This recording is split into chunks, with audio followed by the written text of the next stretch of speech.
लग रहा है आपको बंगाल का लॉ एंड ऑर्डर? बंगाल को सर्वनाश चालू हुआ था 1967 से। हमारे ईस्ट पाकिस्तान से जो लोग आए थे, हिंदू लोग, मार खा के आ गए थे मुसलमान का। यहाँ आके वो लोग मुजफ्फर अहमद को कम्युनिस्ट पार्टी में ज्वाइन कर दिया। 2011 में जब ममता आए थे, everybody thought she has come from a very poor background. इनमें लालच कम होगा, काम करेगी, पार्टी तो नहीं बन पाया। She is the only person, बाकी तो उन्हीं को सर्कल करके रखा है। जिसको उन्होंने माथा में हाथ रखा है वो रहेगा, और जिसको माथा से हाथ हटा देगा वो चला जाएगा। कर्नाटक का बहुत दूर अंदर में चित्रदुर्ग में 2 आदमी पकड़ा गया, बांग्लादेशी।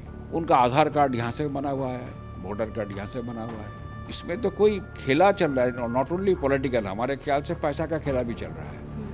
राजनीति में बड़ा नेता को हत्या होना हम एक ही को देखा है। उस टाइम आपको पैदा भी नहीं हुआ हेमंत कुमार बसु, फॉरवर्ड ब्लॉक का। Mamata Banerjee was brutally attacked, but my understanding is this is done by their inside politics. जैसे कि बंगाल चुनाव की डेट्स ऑलरेडी अनाउंस हो चुकी है, 2 फेजेस में इलेक्शन होने वाले हैं। तो आइए हम बात करते हैं retired chief justice of Karnataka Shubhra Kamal Mukherjee ji से, और जानते हैं कि उनकी क्या पॉइंट ऑफ व्यू है about Bengal government and law and order of Bengal. बहुत बहुत स्वागत है आपका नॉर्दी नेशन पे। धन्यवाद, नमस्ते। क्या लग रहा है आपको बंगाल का लॉ एंड ऑर्डर? सुनिए, बंगाल को सर्वनाश चालू हुआ था 1967 से। यहाँ का क्वार्टर प्रोडक्शन जो इंडिया का था, यहाँ से होते थे। हमारे ईस्ट पाकिस्तान से जो लोग आए थे, हिंदू लोग, मार खा के आ गए थे मुसलमान का। यहाँ आके वो लोग मुजफ्फर अहमद को कम्युनिस्ट पार्टी में ज्वाइन कर दिया। मुजफ्फर अहमद को बंगाल से कोई लेन देन नहीं था, ही वॉज फ्रॉम बंदारबोन, चट्टग्राम। हमारा ख्याल है उसी को कोई सेटअप किया बंगाल को स्पॉइल करने के लिए। पहले आया, मालिक है हमारे शत्रु, उसको मारो। अरे भाई, मालिक जब बिजनेस करने आया कुछ तो प्रॉफिट करेगा, और जो कर्मचारी काम करेगा उसको जो तनख्वाह देगा वो must be not less than minimum wages. तो आप जब हम जीटी रोड से जाते थे और पीटी रोड से जाते थे, 2 तरफ में बड़े बड़े कारखाना था, आज कुछ नहीं है, ख़त्म हो गया। और मिलिटेंट ट्रेड यूनियनिज्म भयंकर क्षति किया। बाद में जो एक्सट्रीम लेफ्ट लोग आया था, नक्सल लोग, कितने अच्छे अच्छे लड़का लोग को हत्या हो गया। व्हाट दे हैव अचीव्ड, कुछ तो अचीव नहीं कर पाया। जान देने वाला भगत सिंह को हम समझते हैं जो वो देश के आज़ादी के लिए जान दिया है। तो ये लोग किस वास्ते जान दिया? What they have achieved.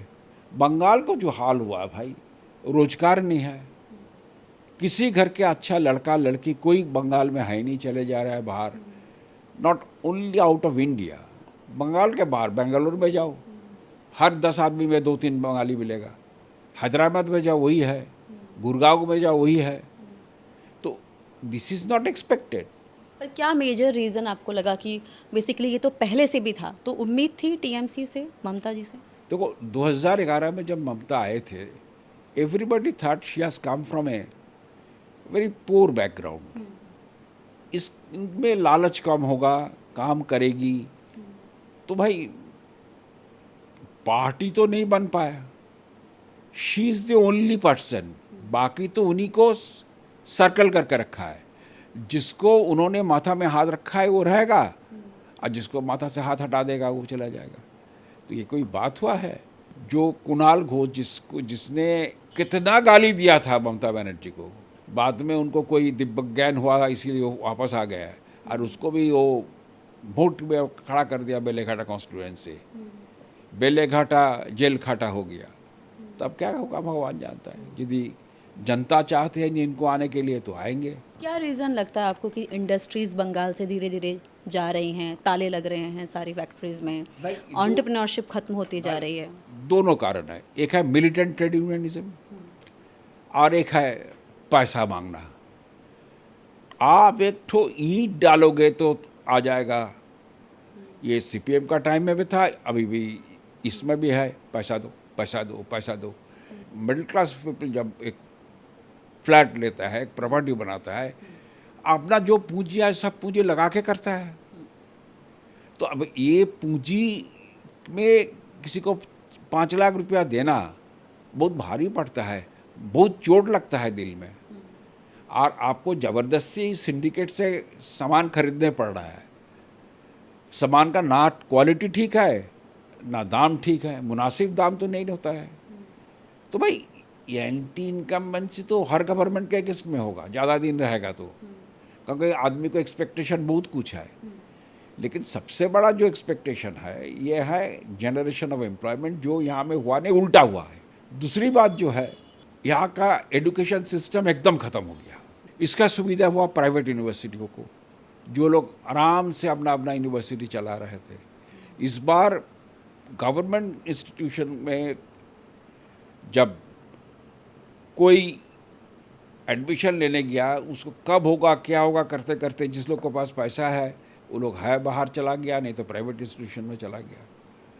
Most of the government sponsored institution में फुल स्ट्रेंथ फुल नहीं हुआ है। अच्छा, वाइस चांसलर सिलेक्शन में कितना बड़ा गड़बड़ हुआ था, मामला मुकदमा सुप्रीम कोर्ट तक पहुंचा है। आप सपोर्ट करते हैं? SIR का मुद्दा बहुत उछाला गया कि क्यों, तो उस पर आप कितना सपोर्ट करते हैं और आपका क्या ओपिनियन है SIR? भाई ये कोई भी लिस्ट ये चिरकाल नहीं रहेगा, कोई भी परिवार चिरकाल राज नहीं करेगा। तो जब कोई लिस्ट बना वो तो from time to time change करने ही पड़ेगा, उसको एडिट करने ही पड़ेगा। मरा हुआ आदमी जो चले गई, लड़की को शादी हुआ दिल्ली चला गई, वहाँ में यहाँ में उनका नाम है, तो ये तो करना ही पड़ेगा। तो भाई, और सबसे बड़ा मुद्दा जो है इन्फिल्ट्रेशन, जो इन्फिल्ट्रेट करके आ गया, चेहरा एक है, वचन भी एक है, it's very difficult to identify and distinguish. इन लोग को आराम से वोटर कार्ड, आधार कार्ड सब मिल रहा है आराम से। कर्नाटक का बहुत दूर अंदर में चित्रदुर्गा में 2 आदमी पकड़ा गया, बांग्लादेशी, उनका आधार कार्ड यहाँ से बना हुआ है, वोटर कार्ड यहाँ से बना हुआ है। इसमें तो कोई खेला चल रहा है, नॉट ओनली पॉलिटिकल, हमारे ख्याल से पैसा का खेला भी चल रहा है। कोई आदमी कुछ कमा के ये तो कर रहा है। यदि they wanted A partition, A separate country for the Muslims. आज जब 1947 में ईस्ट पाकिस्तान में कितनी हिंदू थे, आज कितनी है, और पाकिस्तान के तो बात कोई बोल में ही नहीं करता है।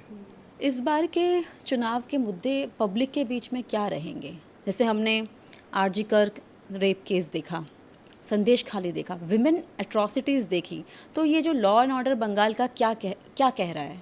सबसे बड़ा दुख लगता है, एक बटिया वो उनको हत्या हुआ, हत्या भी बहुत पैथेटिक कंडीशन में हुआ। हमारे विश्वास है एक आदमी का काम ये नहीं है, एक आदमी को सजा सुनाया गया है, लेकिन जो लोग इन्वॉल्व था वैसा का वैसा ही बैठा हुआ है।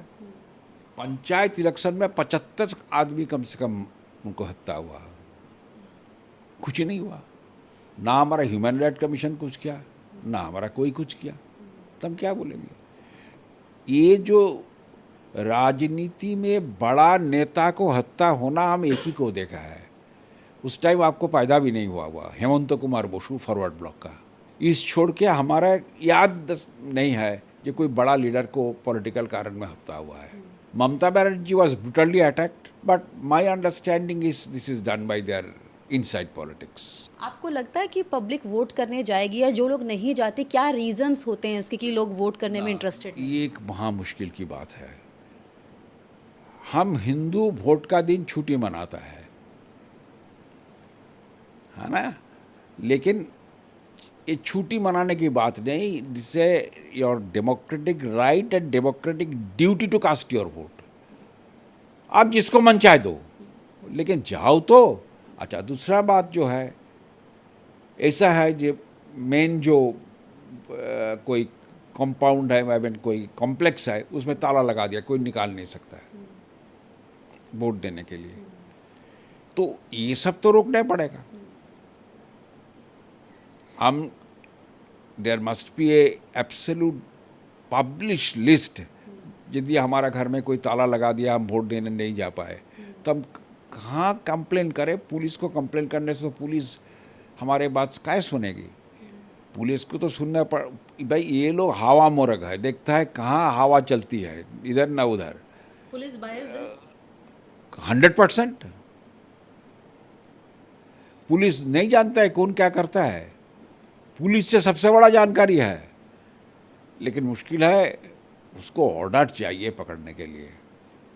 हमारे यहाँ तो ममता बनर्जी भवानीपुर थाना पहुँच गए थे खलास कराने के लिए। तो ये कौन पुलिस काम करेगा भाई? ऑनेस्टली अपना कैरियर सोचता है। जो गाली बका है अनुब्रत मंडल इंस्पेक्टर इंचार्ज को, उसको तो इमीडिएटली अरेस्ट होना था। उल्टा में क्या हुआ, आईसी को ट्रांसफ़र कर दिया। अनुब्रत बैठे हुए हैं, बेल हुई। अच्छा, बहुत दिन ट्रायल नहीं हुआ, बेल हुई, उसमें कोई आपत्ति नहीं है। लेकिन उसको एंट्री इन बीरभूम डिस्ट्रिक्ट तो रिस्ट्रिक्ट करना था, कोई कंडीशन के लिए कोई बोला भी नहीं, हुआ वो नहीं, दम से आ गया। तो ये तो बड़े आदमी का मन में थोड़ा एक आर यू सीरियस, ये बात भी पूछने लगे आदमी बीजेपी को। इस इलेक्शन से क्या उम्मीद है बंगालीज को, कि क्या टॉप 3 चीज़ें क्या हैं जो आप लोग एक्सपेक्ट करते हो कि इस बार चेंज होना चाहिए या बदलना चाहिए या फिर रिटेन करना चाहिए? देखिए, एक तो कहावत है, रोटी कपड़ा मकान। एम्प्लॉयमेंट जनरेशन होना चाहिए, उसके साथ कमर्शियल एक्टिविटी बढ़ना चाहिए, एंड एजुकेशन प्रॉपरली होना चाहिए। सीपीएम का टाइम में पॉलिटिकल अपॉइंटमेंट हुआ था, ये लोग तो पॉलिटिकल अपॉइंटमेंट के साथ पैसा भी लिया है, ये नहीं होना चाहिए। This three has to be cleansed. ये 3 यदि ठीक हो जाएगा, आपसे आज समाज का उन्नति होगा। क्योंकि पॉलिटिकल लीडर लोग नहीं चाहते आदमी पढ़े लिखे हो। पढ़े लिखे होगा तो क्वेश्चन करेगा, हर क्वेश्चन का जवाब उन लोगों के पास है नहीं, उन लोग का मालूम ही भी है। सर, इलेक्शन कमीशन की पावर आपको कैसी लगती है अभी? इलेक्शन कमीशन का पावर तो कॉन्स्टिट्यूशन में दिया हुआ है। पॉलिटिकल पार्टी लोग को अच्छा नहीं लगता इलेक्शन कमीशन को, क्योंकि ये लोग रोक लगाता है। सिंपल बायस, गणेश कुमार बायस्ड है, ये बायस्ड है, वो बायस्ड है, बोलने से चलेगा नहीं। You must know, you have to specify how he is behaving in a biased manner. If he follows the rule, what is the wrong? ये क्या चाहता है? He wants a clean election. Her voter ठीक से vote दे पाए, ठीक से vote count हो, रिजल्ट प्रॉपर निकले। जिसको तकदीर में है वो आएगी। क्या फ्यूचर देखते हैं आप बंगाल का? अभी तो धुंधला देखता है, कुछ चेंज होगा तब मालूम पड़ेगा कुछ होगा। आज भी चश्मा खोलने से जैसा धुंधला देखता है वैसे धुंधला देख रहा है। 2011 के बाद से आपको अभी तक क्या क्या लग रहा है कि क्या सबसे ज़्यादा मेजर ड्रॉबैक या कोई फेलियर देखा है बंगाल ने? No generation of employment, no generation of employment. Education system को बड़ा वजह देना, and law and order situation in some places, threat of death, threat of murder is murder. ये क्या होगा? इतना हिम्मत कैसे होगा? पुलिस भागता है। पुलिस का ऊपर देखिए भाई, पुलिस का ऊपर यदि डर नष्ट हो जाएगा तो कानून कौन रक्षा करेगा? कानून को ठीक रखने, कानून का जो संभालने का तो पुलिस का काम है। हमको तो भाई ये 3 चीज, लॉ एंड ऑर्डर इम्प्रूव होना चाहिए, एम्प्लॉयमेंट जनरेशन होना चाहिए, एंड एजुकेशन सिस्टम ठीक होना चाहिए. Proper person should be appointed as teachers, not on any other consideration.